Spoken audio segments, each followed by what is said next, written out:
അതുകൊണ്ട് നമ്മൾ ഇസ്രായേൽ ഉൽപ്പന്നങ്ങളെ പരമാവധി ബഹിഷ്കരിക്കാനുള്ള ഒരു തീരുമാനം ഇവിടെയുള്ള ജനത മുഴുവനും എടുത്താൽ അങ്ങനെയെങ്കിലും ചിലത് നമുക്ക് ചെയ്യാൻ കഴിയും.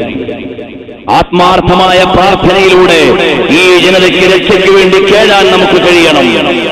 അതുപോലെ പ്രിയമുള്ളവരെ, നമ്മുടെ ജീവിതത്തിൽ ചില നിയന്ത്രണങ്ങൾ വേണം.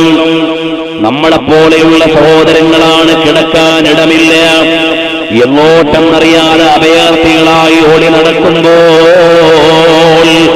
കുടിവെള്ളമില്ല, കഴിക്കാൻ ഭക്ഷണമില്ല, ഉടുക്കാൻ തുണിയില്ല, കിടക്കാനിടമില്ല.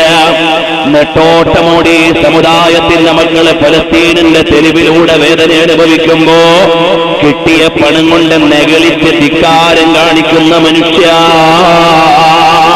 നിന്റെ ജീവിതത്തിൽ ചില നിയന്ത്രണം വേണ്ടേ മോനെ?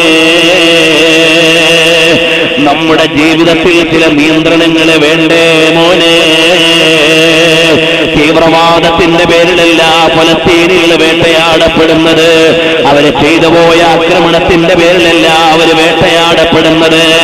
ലോകത്തിന്റെ നാനാദിക്കിൽ നിന്ന് ബ്രിട്ടീഷുകാരനും അമേരിക്കക്കാരനും കൊണ്ട് കുടിയിരുത്തിയ ജൂത പരിസകൾക്ക് കടന്നു വന്നവരെ മാന്യമായി സ്വീകരിക്കുക എന്ന മാനുഷിക ഗുണം സ്വീകരിച്ചപ്പോൾ അതാ ഫലഭൂയിഷ്ടമായ ദേശങ്ങൾ മുഴുവനും പിടിച്ച് കയ്യിലേക്ക് വെച്ചിട്ട് മരുഭൂമി മുഴുവനും അറബ് ജനതയുടെ അടിസ്ഥാന വർഗത്തിന് വിട്ടുകൊടുത്ത ആ ജൂത പരിസകൾ ഇപ്പോൾ ആ നാട്ടുകാരവിടെ പോലും താമസിക്കാൻ അനുവദിക്കുന്നില്ല.